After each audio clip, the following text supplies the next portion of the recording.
Bonjour et bienvenue dans ce podcast. Alors aujourd'hui, nous allons parler du fort développement des circuits courts dans l'alimentation. Consommer local est désormais loin d'un simple phénomène de mode. Nous sommes de plus en plus nombreux à acheter ces produits directement chez le producteur ou dans des magasins comme ceux de Point Vert et le rayon table des producteurs. Nous allons en parler de ce thème avec trois invités, Hélène Salefranc, Olivier Chabat, et nous retrouverons Jacques Maté, économiste, auteur du livre « Les 10 clés pour réussir dans les circuits courts ». Nous serons deux pour animer cette émission, donc avec Anaïs Labielle. Anaïs, je te laisse présenter nos deux invités. Hélène Salefranc, agricultrice à Mendite et administratrice de Rallis, bonjour. Olivier Chabat, tu es responsable développement distribution, bonjour. Est-ce que vous pourriez vous présenter en quelques mots pour débuter cet entretien ? Et donc Hélène, je suis installée à Mendite, au Pays Basque, avec une associée sur la ferme familiale. On élève 300 brebis et on transforme une partie de notre production en fromage. Et du coup, depuis 2012, on livre une partie de nos fromages à la table des producteurs. Je pense que c'est ce qui m'a le plus rapprochée de Rallis. Et donc depuis février dernier, je suis administratrice. Alors oui, Olivier, j'ai évolué sur un parcours professionnel assez classique dans le groupe, qui m'a amené aujourd'hui depuis le lancement en fait de la table des producteurs, à travailler très en proximité avec cette activité-là. Alors Olivier, est-ce qu'on peut déjà donner une définition précise du circuit court alimentaire ? C'est quoi exactement ? Alors le circuit court, c'est en fait dans la distribution le fait d'avoir maximum un intervenant entre le producteur et le consommateur. En version Rallis, les producteurs, c'est des coopérateurs, c'est des adhérents et des clients. La proximité géographique, l'appartenance au territoire de la coopérative et surtout la qualité des produits sont les éléments centraux aujourd'hui de la marque Table des producteurs. Et pourquoi et quand Rallis s'est lancé dans les circuits courts ? Alors Hélène l'a dit, parce qu'elle était au lancement, Hélène aussi de la table des producteurs, donc ça a commencé en 2012. Ça a commencé au départ sur 4 magasins, les Points Verts de l'Escar, de Morlas, de Coiraz et de Soumoulou. Nous, si on s'est lancé là-dedans, c'est pour 2 raisons. La première raison, c'était la mission d'augmenter le revenu des agriculteurs, en valorisant leur production, en leur permettant ou en leur ouvrant un réseau de distribution. La deuxième, c'est trouver une activité complémentaire à notre activité jardinerie, puisqu'elle était très saisonnière, et ça nous a permis ainsi de lisser la fréquentation dans nos magasins sur l'année. Pour ce faire, nous avons dédié dans nos magasins du personnel, un emplacement, du matériel, à la présentation des produits, et on a aussi décidé de faire vivre ce rayon toute l'année en étroite relation avec nos fournisseurs. Hélène, depuis quand tu vends ta production ? 2012, si j'ai bien compris. Et c'est quoi l'intérêt de vendre finalement auprès de la table des producteurs ? Alors, pour nous, l'intérêt au départ, c'était de trouver un nouveau débouché pour nos produits. Donc je pense que ça, c'est le premier élément important qui pousse les producteurs à aller vers la table des producteurs. En général, on est aussi sur un circuit court, donc en général, on a quand même une meilleure revalorisation de nos produits, on a un meilleur prix de vente. Après, c'est quand même un circuit qui est plus exigeant en main-d'œuvre parce qu'on travaille sur des volumes plus petits, il y a de la logistique, de l'emballage. Donc, au final, on n'a pas forcément un meilleur revenu, mais on paie de la main-d'œuvre supplémentaire sur nos fermes. On rencontre des consommateurs ou on rencontre les équipes en magasin, et ça permet finalement de se sentir moins isolé sur sa ferme. Ça nous permet aussi d'expliquer nos pratiques aux consommateurs quand on les rencontre. Et pour le consommateur, je pense que ça lui permet d'être rassuré sur ce qu'il mange, avec une notion qui est très à la mode en ce moment, la notion de fourche à la fourchette. C'est, je pense, un besoin de proximité et d'authenticité qui ont poussé les consommateurs et les producteurs à se tourner vers les circuits courts. Alors Olivier, là on a l'exemple donc d'une productrice avec Hélène. Qui sont globalement les producteurs que l'on retrouve dans les magasins ? Est-ce qu'il y a des critères particuliers pour pouvoir vendre auprès de la table des producteurs ? Alors, nos fournisseurs, c'est d'abord nos adhérents, c'est nos clients, ce sont des agriculteurs ou des artisans qui produisent sur le territoire de la coopérative. Leur point commun, c'est qu'ils sont passionnés, ils ont fait le choix de transformer et ainsi de mieux valoriser aussi leur production. Les principaux critères, c'est la qualité, c'est la traçabilité, c'est avant tout la promesse que nous, distributeurs, on fait aussi à nos clients. On connaît tous nos producteurs individuellement, ils sont en contact avec les équipes de Rallis pour le conseil, pour l'approvisionnement, pour la distribution dans les magasins. Et les échanges entre les équipes, la coopérative et les producteurs sont multiples. La relation humaine prend une dimension qui n'existe pas dans d'autres circuits de distribution. Tout à l'heure, Hélène, tu nous parlais d'une charge de travail supplémentaire, du coup, en passant par les circuits courts de la table des producteurs. Est-ce que tu dirais que c'est une activité différente et complémentaire, et comment tu la qualifierais en fait ?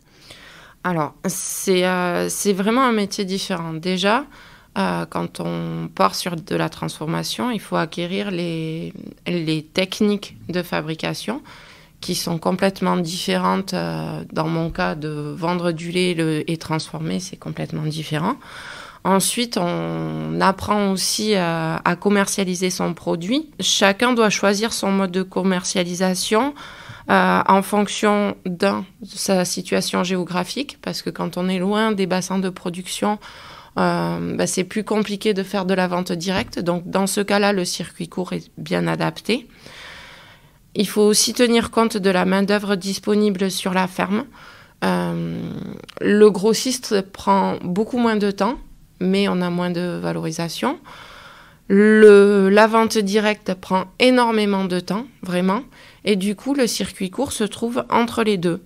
Et on a à la fois des contacts humains sans que ça soit très gourmand en main-d'œuvre. Le circuit court, en fait, ou la vente directe, les deux, je pense, amène une forme de reconnaissance avec des retours des consommateurs, et c'est vraiment valorisant pour les producteurs. Donc, tu viens de décrire plusieurs circuits de distribution. Est-ce que tu ne fais appel qu'au circuit court et à la vente directe ?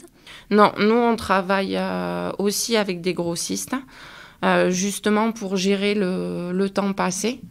Après, on vend quand même... notre circuit de commercialisation privilégié, c'est le circuit court. Parce que justement, on a à la fois le contact et le retour du consommateur, et en même temps, ça nous libère du temps pour gérer notre production, tout simplement. Alors, je vous propose de rejoindre maintenant Jacques Mathé. Il est économiste rural, il est professeur associé à la faculté des sciences économiques de l'Université de Poitiers. Et depuis plus de 30 ans, il observe le développement des circuits courts. Il est l'auteur des 10 clés pour réussir dans les circuits courts aux éditions de la France agricole. Autant au début, moi, je vote pour la prudence. Donc, effectivement, il y a 1 ou 2 années test pour voir si vraiment le marché est là, il y a de la réponse, et puis si on est capable d'approvisionner ses clients. Mais une fois qu'on a bien testé, il faut pouvoir arriver à des niveaux de chiffre d'affaires. Et moi, j'ai situé le niveau de chiffre d'affaires, je dirais, qui utilise une unité de main-d'œuvre, une UTH sur une ferme, c'est à peu près 70 000 euros. Ça veut dire que quand je fais des salades, il faut vendre pour 70 000 euros de salade, quoi. Mais le frein là-dedans, c'est très souvent le deuxième facteur de clé de réussite, c'est l'organisation du travail. Dans la mesure où on a 3 métiers différents, les temps de travaux, l'astreinte de travail est absolument gigantesque. Donc l'organisation, pour ne pas étouffer, c'est, je dirais, le deuxième facteur clé de réussite. Et puis, il y a le troisième. À partir du moment où je vends mes produits, c'est moi qui pilote l'acte de vente. Et donc, c'est moi, producteur, qui fixe le prix. Et fixer le prix d'un produit fermier, d'un produit en circuit court, c'est intégrer à l'intérieur du prix des éléments qu'on avait appelés un peu des valeurs immatérielles. Ça vaut combien le sourire de la fromagère sur le marché? Et ça vaut de l'argent. Eh bien, ça, je dois le mettre dans le prix. Dans les agriculteurs que j'ai observés qui réussissent bien, c'est-à-dire économiquement, qui dégagent des revenus très confortables, et il y en a, très souvent, ils n'ont pas d'état d'âme sur le prix. On parle beaucoup des circuits courts en France, mais y a-t-il le même intérêt dans d'autres pays? Est-ce un phénomène mondial? Je dirais oui, mondialisé est certainement le bon mot parce que j'ai travaillé dernièrement avec des étudiants chinois dont le projet était l'accompagnement de fermes en vente directe à côté de Shanghai. Le pays qui représente le mieux le sujet, c'est certainement l'Italie. L'Italie parce que d'abord son système de distribution alimentaire était peu concentré, il n'y avait pas les grandes surfaces et donc en fait l'épicerie était encore le lieu où on allait s'approvisionner et on s'approvisionnait à partir de tomates qui venaient souvent de la petite région. Moi je dis les Italiens c'est un peu les Gucci du circuit court, quoi. La présentation des produits, l'accueil qu'il y a dans les fermes. Je suis allé souvent en Toscane, c'est absolument extraordinaire. Alors, je conseille souvent à des groupes d'agriculteurs en disant écoutez, l'Italie, c'est pas très loin, allez faire un petit tour pour aller voir les marchés comme ils sont à Florence, par exemple. En termes de look, de présentation des produits, c'est absolument admirable. Et donc, ils ont ce talent-là quand même, les Italiens. Puis, ils ont une espèce de chat. Enfin, ils sont vraiment à étudier et je trouve que c'est peut-être pour nous un des beaux exemples qu'il faut retenir.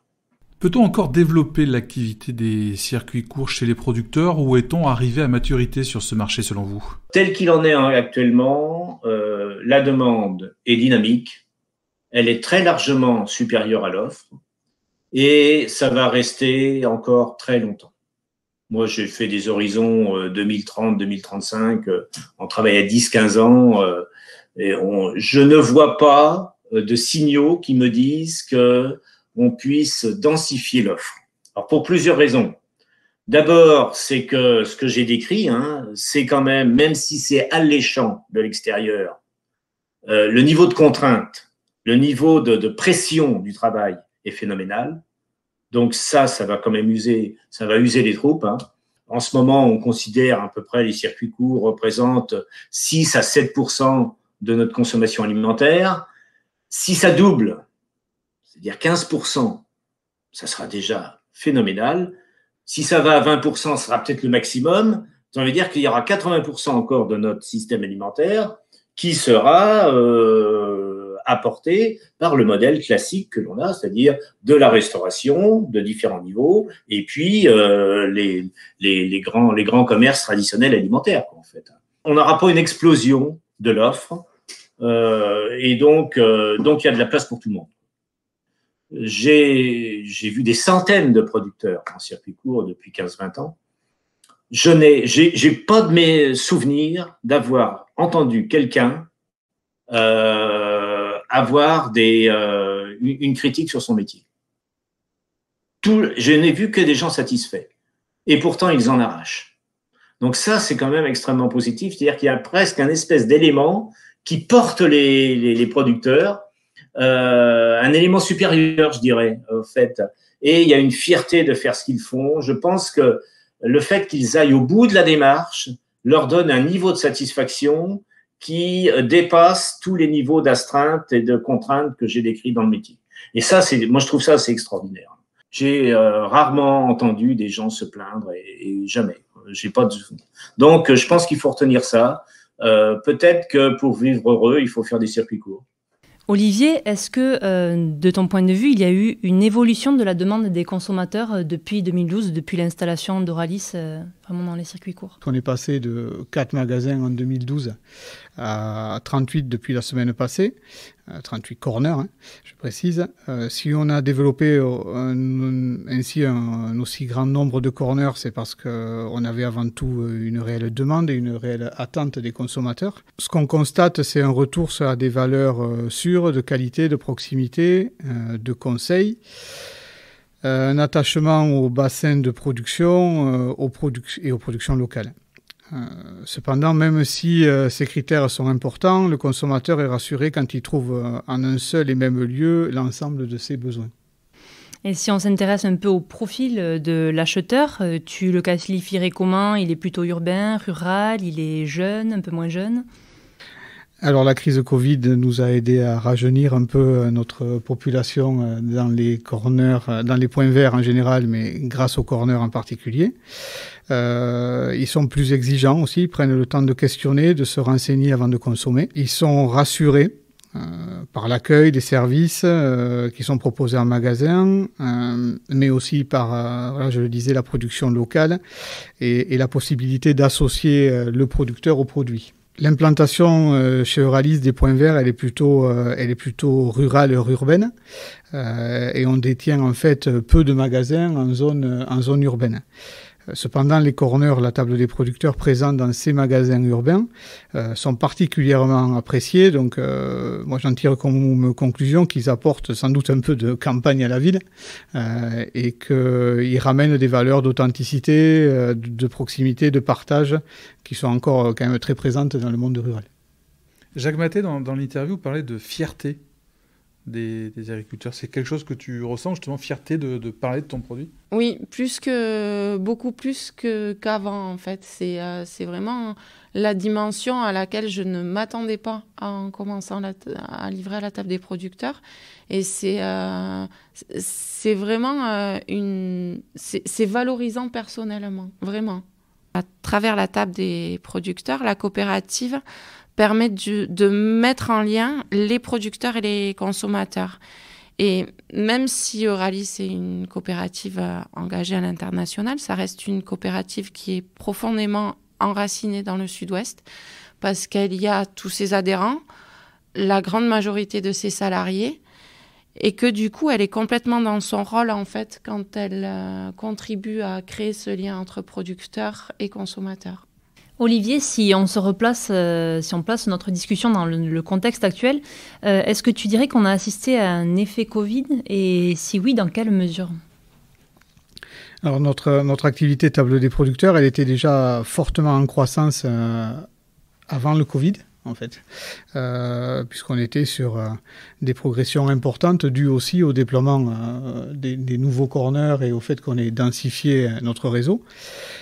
Par contre, le Covid est venu accélérer de façon importante ces bonnes performances. On a réussi à séduire de nouveaux clients qui, pour le coup, sur la table des producteurs, étaient plutôt soucieux de consommer local et de se détourner sans doute aussi de tous les centres commerciaux où on trouvait beaucoup de fréquentation et peut-être un peu de crainte aussi. Et pour toi, Hélène, la crise sanitaire que l'on vit, elle a eu un impact, que ce soit positif ou négatif, sur ton quotidien? Nos ventes de fromage, globalement, sont restées stables. Par contre, c'est nos débouchés qui ont changé.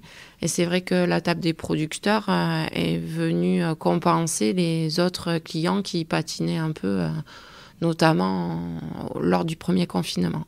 Après, ce qui est positif, je pense, c'est qu'on garde quand même une dynamique positive aussi suite au déconfinement, en fait. Les consommateurs ont découvert peut-être un peu la table des producteurs au moment du premier confinement. Et on garde une bonne dynamique. Olivier, tu disais qu'il y avait vraiment une forte progression avant même le Covid. Comment on arrive à attirer de nouveaux consommateurs? Quelles sont les promesses finalement qu'on leur donne? Ce qu'on met en avant, c'est quand même un mode de consommation vertueux, local, en lien avec l'environnement immédiat des consommateurs. Mais si on devait quand même résumer, c'est énormément le bouche à oreille. C'est-à-dire que le fait de goûter les bons produits d'Hélène ou d'autres producteurs, c'est le meilleur prescripteur en fait. Et c'est comme ça qu'on arrive à gagner en fréquentation sur ces rayons-là. Hélène, est-ce que c'est important ce lien et cette relation avec le consommateur? Tu l'as déjà un petit peu abordé, mais pourquoi c'est utile? On rencontre les consommateurs quand on va livrer nos produits en magasin. On fait aussi des animations des fois pour faire connaître nos produits. C'est l'occasion d'expliquer ce qu'on fait, comment on travaille, de faire prendre conscience aux consommateurs, je pense, de notre réalité quotidienne. Et on a de plus en plus de consommateurs qui sont quand même un peu éloignés du monde rural, donc c'est bien en fait, d'avoir ces échanges-là parce que ça leur permet de mieux nous comprendre. Ça permet aussi, je pense, pour nous, producteurs, de prendre conscience de leurs attentes en termes de produits sains, en termes d'environnement, en termes de bien-être animal. Et pour ma part, c'est une démarche qui m'a amenée à évoluer quand même dans mes pratiques, des fois à me remettre en cause. La reconnaissance que j'ai quand je rencontre des consommateurs me donne envie en fait de faire mieux. Donc je m'adresse à tous les deux pour cette question. Si on se projette dans les années à venir, quel avenir pour l'activité des circuits courts et est-ce qu'on prévoit des développements de magasins dédiés par exemple ? Alors, on a eu une première expérience de magasin dédié à Sainte-Eulalie. Il faut qu'on analyse ce qui a fonctionné, ce qui marchait moins bien. Ce qui est sûr, en tout cas, c'est qu'il y a une volonté réelle chez Euralis de développer les circuits courts sous forme de magasins dédiés ou sous d'autres formes. Les réflexions sont en cours. Olivier le disait tout à l'heure, on est parti au départ de 4 magasins. Et puis, on s'est rendu compte que ça marchait et du coup, on a multiplié le même modèle. Mais on a besoin d'amener de la fluidité dans le système pour simplifier le travail des équipes en magasin et aussi le travail des producteurs. Ça, c'est la première chose. Après, je pense qu'on doit avoir aussi une réflexion sur les produits qu'on va mettre en rayon. Dans le cadre d'un magasin dédié, je pense qu'on doit se poser la question de savoir si on met aussi des produits un peu plus, je pense par exemple à des fruits un peu plus exotiques qu'on achèterait en circuit court. Est-ce qu'ils ont de la place en fait dans nos rayons ou pas ? La troisième réflexion importante à avoir, je pense, c'est les garanties qu'on offre aux consommateurs. Les consommateurs ont des attentes en matière environnementale notamment. Aujourd'hui, on a de plus en plus de labels qui viennent certifier justement les qualités environnementales et les efforts qu'on peut faire sur nos fermes. On aura intérêt à l'avenir à pouvoir afficher ces labellisations en magasin. Je pense au HVE3 notamment, haute valeur environnementale. Du coup, il faut voir comment on peut aider les producteurs justement à aller vers ces certifications-là. Et ça rejoint d'autres travaux qu'il y a en cours en ce moment au niveau de la coopérative et notamment la mise en place du conseil. Voilà, comment on peut accompagner les producteurs qui veulent adhérer à ces certifications environnementales. Moi, je rejoins tout à fait Hélène sur ces points-là. Sainte-Eulalie, ça nous a aussi donné des expériences positives. Donc, ça nous donne une batterie de tests, en fait, que ce soit sur l'approvisionnement des fruits et légumes, tu en parlais Hélène, sur la logistique, tout ça, c'est aujourd'hui des axes d'amélioration qui sont intéressants, on va dire, pour l'entreprise, mais qui doivent être intéressants avant tout aussi pour les producteurs, pour élargir notre offre, pour améliorer votre revenu. Donc voilà, on est sur ces travaux-là, sont les travaux d'actualité. Et bien évidemment, l'option du magasin dédié, on va dire qu'elle est toujours retenue. Par contre, je te rejoins aussi, on ira quand on sera prêt. Voilà. Merci, ce sera le mot de la fin. Merci à vous deux d'avoir répondu à nos questions et merci de nous avoir suivis et à très bientôt pour un nouveau podcast.